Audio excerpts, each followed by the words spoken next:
1086, and England has a new king and a new royal family. This new king was William, better known as William the Conqueror, and he was now indisputably in charge. The next year he died, which caused problems, mostly for William due to the whole being dead thing, but also because of the succession. Norman inheritance law was complicated, but essentially the father would give to the eldest son what he himself had inherited, and whatever he had gained in life he could distribute however he saw fit. William's eldest son was Robert, who under this law gained Normandy. William's second eldest son was also called William, and he inherited England, becoming William II, but he is better known as William Rufus. Henry, William's third son, just got a wad of cash and no land. So being king is objectively better than being a duke, and so unsurprisingly Robert was none too happy with his younger brother now being his superior. So at first both Robert and William agreed to be each other's heirs, but this agreement broke down in 1088. This was when Robert, with the help of his barons, attempted to overthrow William so that he could be king. The Norman barons were faced with the issue of owning lands in both Normandy and England. This meant that if the brothers came to blows, the nobles would certainly have had their lands confiscated in one place or the other. The barons wanted England and Normandy to be united politically so that it was easier for them to concentrate on the external threats to their holdings, which at this point were the King of France and the Duke of Anjou.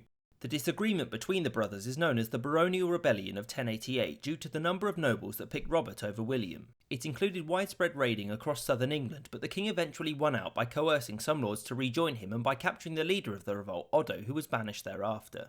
During this rebellion against him, William Rufus had to deal with an invasion from the Scottish king Malcolm III. William was busy fighting in Normandy and so had to return to England, but Malcolm quickly signed a treaty before any real retaliation could happen. The relationship between England and Scotland during this period was complicated and can essentially be summed up as an uneasy stalemate. Scotland lacked the manpower to conquer England, and Scotland's terrain made it too expensive for an English army to hold, and thus the stalemate would continue. William and Malcolm ended up coming to blows again in 1091, when Malcolm invaded England but was quickly stopped, and after this the kingdoms entered a period of prolonged peace and mutual love. Or perhaps not, since in 1093 the Scottish ravaged the lands of Northumbria. The Earl of Northumbria, presumably annoyed at his lands being destroyed, ambushed King Malcolm later the same year here at a place called Alnwick. The ambush saw King Malcolm and his son and heir Edward killed, thus ending the war and plunging Scotland into a dynastic crisis. William's issues with his brother were ended in 1095 not by a military victory but by a stroke of luck when Pope Urban II began to preach for a crusade to retake the holy city of Jerusalem. Duke Robert now had an easy way out, which could potentially win him his own lands as well as some glory. Robert thus leased Normandy to William in order to finance his part in the First Crusade. This fortunate timing by the church ended one of William's disputes, but another was still raging, that of his relationship with the church and specifically Anselm, the Archbishop of Canterbury. Anselm believed that the church did not answer to the king but to God through the Pope. This belief that churchmen owed no allegiance to any secular power did not sit well with William. Both argued for many years, and in 1097 Anselm was exiled and ended up in Rome. The next 3 years of William's reign were fairly secure and his power remained unchallenged. In 1100 Robert was on his way back from the Crusades, having won glory and also a wealthy wife on the way back, and it seemed that conflict between Robert and William was looming. In the same year William went hunting with his younger brother Henry, during which he was killed in an arrow-related accident which in no way, shape or form looked suspicious. Before William's body was cold, Henry had seized Winchester, which held the royal treasury, and was soon after coronated as King Henry I.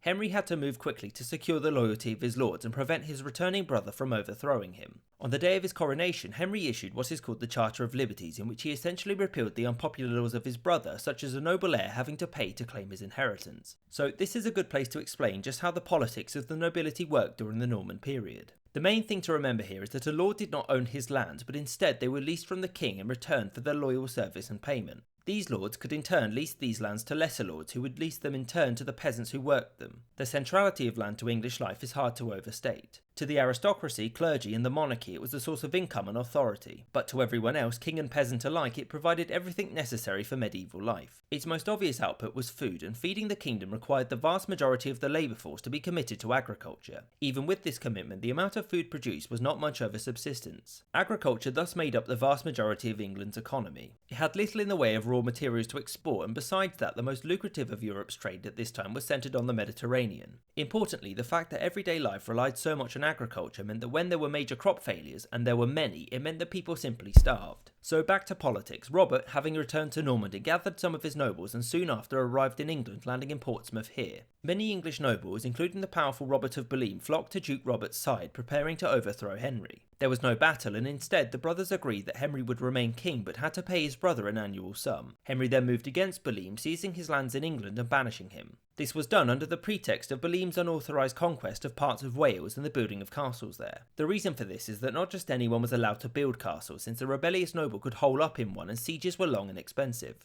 Soon after this, Duke Robert allied with the exiled Boleym, and Henry saw this as a betrayal, and in 1105 he invaded Normandy. In 1106, Henry met his brother at the Battle of Tantrambre, which saw Duke Robert captured, after which he would spend the last 28 years of his life in captivity. Henry's reign was not all military. Like his brother, he had some trouble with the church. Anselm, the exiled Archbishop of Canterbury, had returned to England in 1100 and had importantly supported Henry's claim over his older brothers. This did not mean that the two were good friends or anything, since having spent a couple of years in Rome, Anselm had become acquainted with the official church policy on the appointment of bishops. The position of the Pope was that only he could appoint bishops, since kings were simply lay people concerned with lesser earthly things, and that the popes were concerned with greater heavenly issues. Unsurprisingly, this did not please Henry, since appointing people to important church positions was an important way of making allies. There was some bickering between the two, and despite the king officially agreeing to the demands, his say-so was still very important in deciding who would be appointed. It was only a technical concession, but importantly, Henry had agreed that he was a member of the laity and that the Pope was above him in authority. So back to politics, and Henry, having imprisoned his brother, was now also the Duke of Normandy, meaning that the main threats to his power were external.